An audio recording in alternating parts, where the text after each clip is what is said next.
Imported हुकूमत के इस बजट ने अब मुल्क को दिवालिया करने पर मोहर लगा दी है। मिफ्ता इस्माइल ने 327 सफ़ात के बजट में से सिर्फ मीठा मीठा पढ़कर सुनाया है। हकीकत में बजट में जो अवाम दुश्मन कड़वाहट है वो छुपाई गई है। PTI रहनुमा हम्माद अजहर ने कहा कि बजट का पोस्टमार्टम करके कौम को ज़रूर बताएंगे कि उनके साथ क्या जुल्म किया गया है।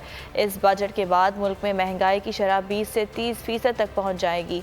मुल्क की 13 जमातें इस बजट के पीछे हैं और हमारी एक अकेली जमात इस बजट के खिलाफ अवाम के साथ खड़ी है। मुल्क की अशराफिया एक तरफ है और इमरान खान तन्हा एक तरफ। हम्माद अजहर ने कहा कि शरह सूद 13% की सतह पर है। अंदर जो झटके दिए गए महंगाई के, आते साथ इस हुकूमत ने महंगाई के झटके दिए।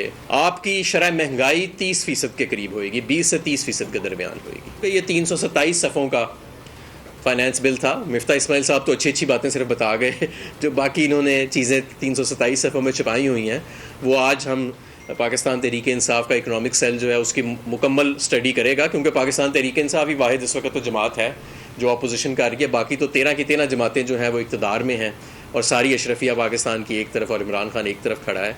तो इंशाअल्लाह ताला आज हम इसका पूरा 327 सफ़े का पोस्टमार्टम करेंगे। जिस तरह मकसूद चपरासी का पोस्टमार्टम तो नहीं हो सका था, लेकिन इस बजट का पूरा पोस्टमार्टम होएगा।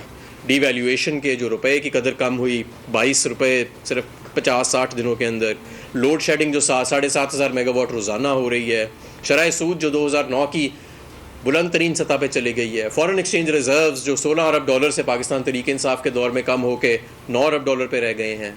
आपकी मईशत आज एक क्राइसिस में है।